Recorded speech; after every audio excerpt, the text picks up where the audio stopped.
Hi everybody, Priscilla here, your garden coach at Agway.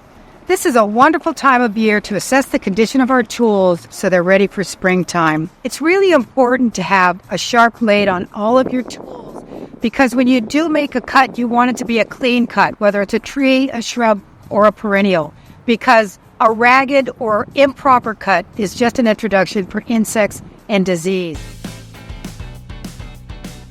So there's three types of tools that we have. We have a bypass tool, which is a hand pruner, and loppers. Loppers have a bypass. They're both curved. We have scissor cuts, which is our hedge trimmers and our grass trimmers. And we have an anvil cut.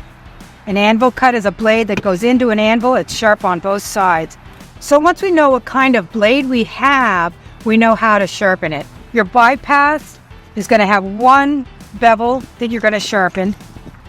I have a wonderful, simple Corona tool here with a carbide tip, which I just drag along that bevel to sharpen the edge until it's just the way you want it. Our scissor cut is different because there's two bevels. There's one on this side of the blade and there's one on this side of the blade. But when you buy this tool, which is a garden sharp, it does all the work for you.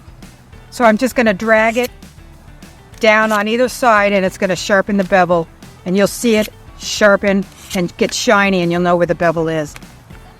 An anvil is just a single blade with a bevel on both sides. And so you're going to cut the bevel with hand sharpener, the Corona sharpener on the bevel on this side and also on the other side.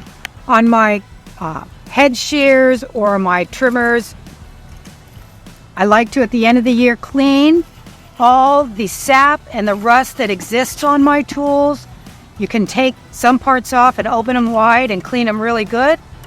And then after I've done that, I spray them down on a little paper bag after I've wire brushed them and let that oil sit there for a while, and then I wipe it off with a rag, and then they're ready to go in the spring. Nice and sharp, snapping back and clean and ready to go. So Agway has all the tools that you need for sharpening and then some, and they also have some great tools too. So if you need to replace your tools, it's a great Christmas gift. So come on into Agway, check out the tools, and then get the cleaning tools as well, the blades for sharpening as well. So that's my tip on tools. Happy gardening.